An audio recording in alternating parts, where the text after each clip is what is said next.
So not only is it 99.99% of the universe, it's also ubiquitous, and everything's a plasmoid. Every element's a plasmoid, because everything that's implosive, which is a life force, has to have that 0 point as a point of gathering. Like the black hole, the mini black hole, and that's a concept that our society lost. And I think that by going back to sacred geometry, which is why I first caught up with Randall, and as I say in my work, Randall's work was the foundation by which I established the all of my insight from that, because I'd already realized that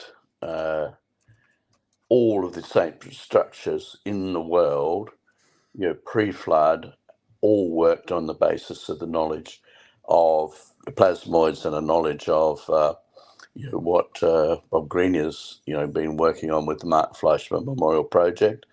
Is it all stems around that knowledge. And once, what the Sanskrit text says is, when the cause of all causes, well, actually I'll paraphrase it, when plasmoids, and that's known, as I said, plasmoids was Winston Bostic's term in 1958, which was sort of, describing a whole family of different, related implosive structures. But that was 1957.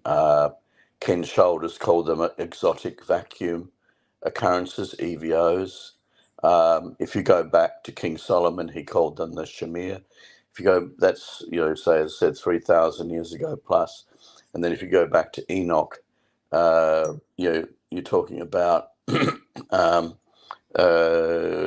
we're talking about an extraordinary thing. Having found Enoch's house, right, within, you couldn't believe this, within eyesight, like within, it's only over 3 miles away across a valley from Göbekli Tepe. Right? Could you believe that? And do you know what that was found on it? Written on the walls when George Howard went there. What's Do you know that? what was written on it? The Knights Templar had written on it.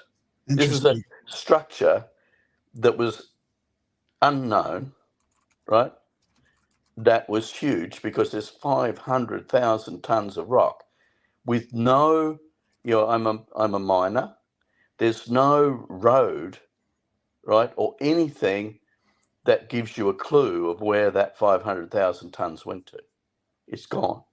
And all that's left is the unhewn rock, right? That is, you have the walls that have never been touched, right? Can you imagine that? How this synchronicity is coming together, right? And more than that, also, that's the Patriarch's Valley. That's where, the Book of Job talks about the same valley. Enoch's Valley. Now, Enoch, why it was destroyed, that book was destroyed, right, by, and I say the entities, right, who are suppressing this information. And the world has to realize that the only thing that the deep state and all the representatives of all human oppression, right, and it goes back to the Tower of Babel, it's a very subtle thing, but that valley is where the Tower of Babel is, right, in the Haran Valley. And you can still see it. That tower was so big, it's now like a small mound in the center of that really fertile valley.